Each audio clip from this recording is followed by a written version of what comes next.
Well, hello. This is Kings of the Ice, a new podcast about figure skating, and I am wondering if I can say that it is a new podcast since this is the 4th episode, but yeah, I'm gonna tell it anyway.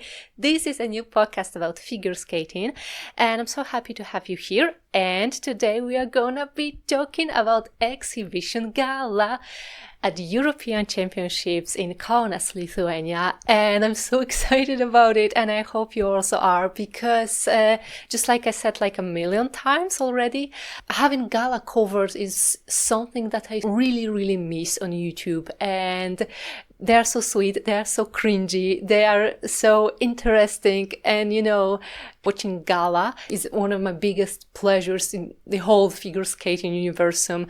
I think that I get more excited only when I watch, I don't know, like the finale of Grand Prix or the top group in the free program, men's and ladies. So yeah, I just love exhibition Gala. I think this is a great way to, to get some popcorn, some wine or whatever you like, and just chill back on your couch and just watch it. So yeah. So in this episode, we are gonna talk about some crazy things that I think happened in a control room. We are gonna also talk about a very spectacular comeback, which might be a little hope for the future from a pair that I think you haven't seen from a very long time. And of course about Luna Hendrik's new exhibition program. So stay tuned. First of all, I want to say something that I've already said before. This exhibition Gala was exactly like the whole event in general. I mean, it was so well organized. Everything was in place. Everything was polished. And, you couldn't help but be really thrilled and really moved by the audience on the stand, something that you don't really get to see if you watch some Grand Prix stages or even probably, Canadian nationals that took place like recently, and there was a huge fuss about it among the fans because the stands were almost empty. That's what I heard. I hadn't been watching it live, but yeah, everybody was talking about it, and it was completely opposite during these European Championships, and I love it. I love the fact that they really had the camera work working so well. I really love the fact that the stands were full, that the lighting was great, let alone the performances. But national colors displayed on the ice during the competition, and now during exhibition Gala, a freaking orchestra, which I think was such a nice touch and additional effort to make Gala even more interesting, because songs picked up for exhibitions are often pretty well known, I would say, and you can really get a bit bored sometimes, and hiring an orchestra actually contributed to perceiving some songs as refreshed, as they accompanied them partially, I think, like, throwing some viola sounds here and there over the original track. That's what I think. And making a new arrangement to the old song and therefore sparking more interest. But I'm still not sure how to feel about the conductor of the orchestra standing behind the musicians. Like, why and what was that? Like, I was thinking, were they playing for real? I think they were, but I don't understand why the conductor was behind them. Let me know if you have any ideas on that. So, if we have to criticize an event like that, let's criticize at the beginning, because later on, I'm gonna only be positive about the event. But yeah, starting with Evgenia Lopareva and Brissaud, I mean, I love them as competitors, and Evgenia and Jeffrey, who charmingly started to the wrong track, which I think wasn't their fault, and then carried on with music fading out by the end, which I hate. And thank God they actually changed their gala program, as I am not a big fan of their previous one. And that's what I want to talk about, because I think it's a problem in figure skating in general. I mean, such programs that kind of hold on to typical popular stereotypes about men and women, and that was something that Evgenia and Jeffrey showed us in their previous gala performance, and something that is, similar to what Anastasia Metelkina and Luka Berulava showed later on during the Kaunas Gala. And somehow I think it gives like Windows 8 vibes. I mean, something so old and outdated. And I don't think that it was funny for Anastasia to take Luka's clothes off. I mean, it was something that really happened. I don't know if I just don't like that kind of programs. They're a bit too 90s for me. And these guys, they're in their 20s. And this is the sense of humor that I think is more typical for older people. So I always wonder if such programs are their style, or maybe their coaching staff choice. But anyway, Evgenia and Jeffrey during this gala showed us their new program, which I really liked more. Next up, it's Thomas Lorenz Gardino Sevari that I want to talk about. And that's why I meant by saying recently that galas are always so sweetly cringy. As we saw him dressed like a minion and starting to Minion song that absurdly switched to Spanish version of YMCA that afterwards changed into some breakdance like hell and still accompanied by a freaking orchestra. I'm telling you, this is why you gotta either love or hate galas, or just accept the fact that skaters can do whatever the hell they want at the exhibition.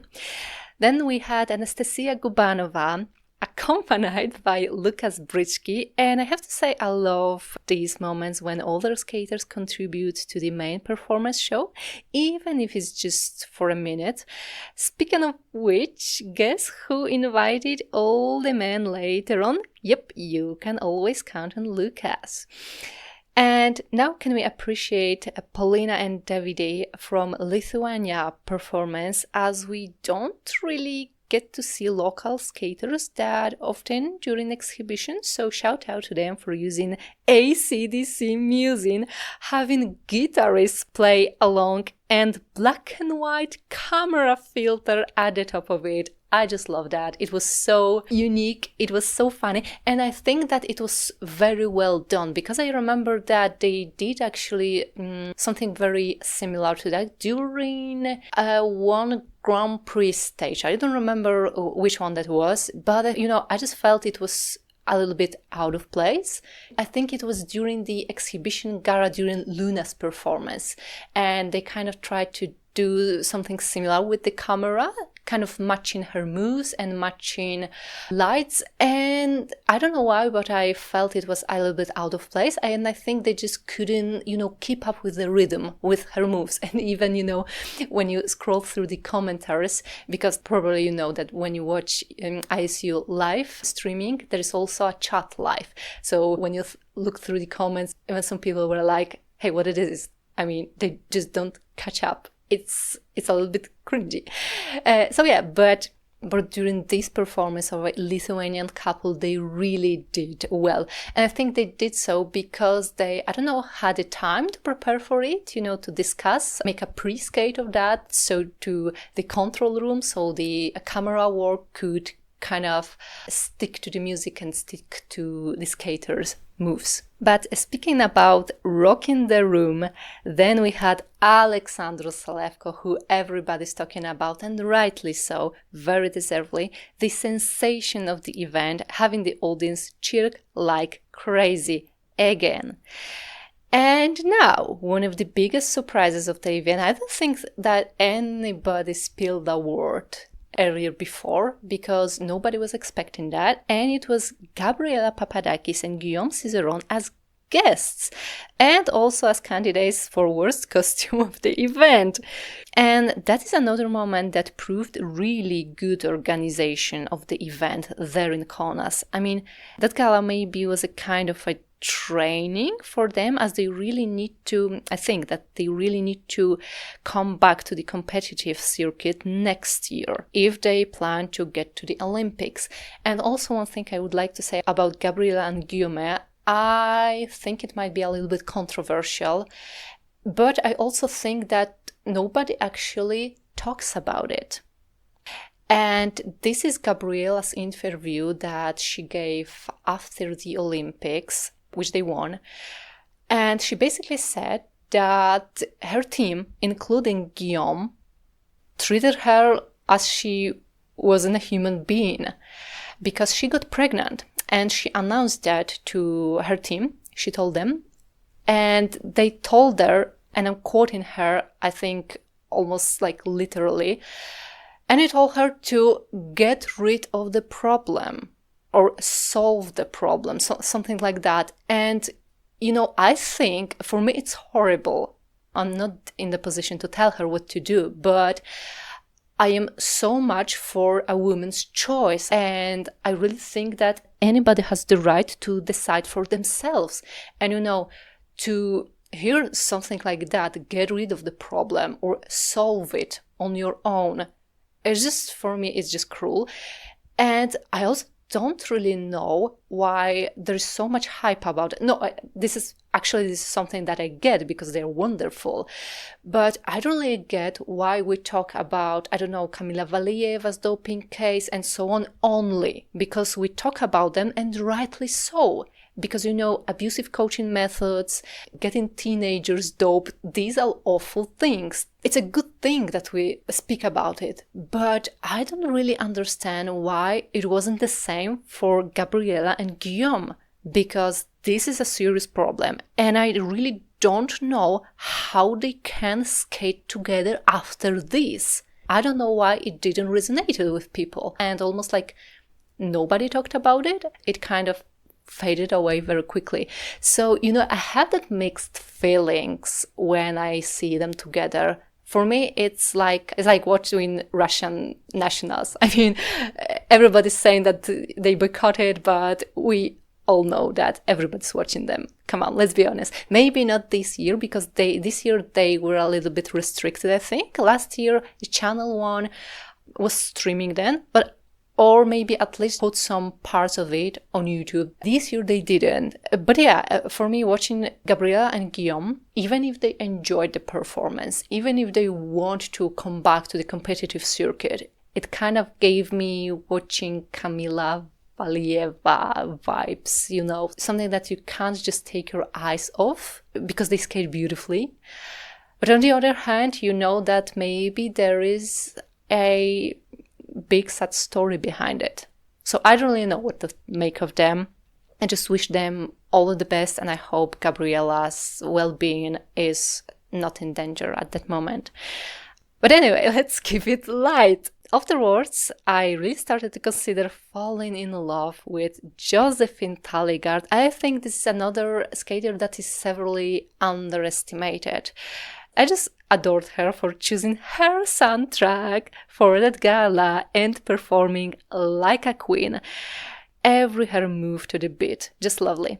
Now, before we move on, I just want to talk a little bit about, people that I really missed during this gala. And this is Kevin Amos, because I loved him during gala. And you also know, if you listen to the first episode, that along with Kevin, I like Denis Vasilyevs, who also is great at galas. And I am afraid that I see too many similarities in the two guys, and I just hope that Denis won't follow in Kevin's footsteps, as he is sometimes suspiciously like Kevin, being, highly artistic and actually better at galas than at competitions when nerves seems to get to him too much. So yeah, later on it was Lila Fear and Louis Gibson show. And they showed us their program from last year, which is a concept that I am not a big fan of.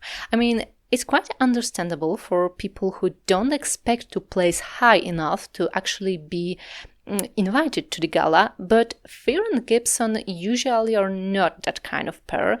It would be nice to see something new from them. And now to the first champions of the event, Lucrezia Beccari and Matteo Ghiarse, who prove that chair era in galas is still not over. And then the queen, the only one, Luna Hendricks, who changed her routine as if she knew that she should be putting something special together for this event. And I just lost it when I heard the line, "Stay hydrated," and "Ooh la la" from her free remix together. But could she keep this formula interesting? She doesn't have to change 100%, just like I said in the first episode, I would just really love to see something unusual from her. Something that will be surprising for her, because I think we are starting to get used to her style. I would really love to see a more versatile skater in her. Then we had Charlene Guillard and Marco Fabri. And really, tell me if you ever know better isolations, but I don't really vibe with this routine, like, performing CPR on a robot and some butt action and changing from careless whisper to pump it. Okay, it's just not my cup of tea, and let's leave it here. And finally, Adam Xiaohing-Fa with a fun skate, I think, to decompress after the intensity of The Prophet and Max Richter, which was, of course, his short and free program respectively. And the final routine from all the skaters, the one that is always so charmingly awkward, as they don't usually have enough time to put it together. Still sweet and a good opportunity to see all the skaters on the ice for the last time. And last but not least, what is that you do when you don't have time to put a routine together? Yes, you just use some fireworks and fire dances and display them in a slow motion. Overall, I think Kaunas should really be given more events in the future for a good work they did, especially since figure skating is not the most popular sport there, and still they managed to have the stands full and provide a great event. Thank you so much for listening or watching, whatever the hell you prefer more, and see you in the next episode. Have a great day.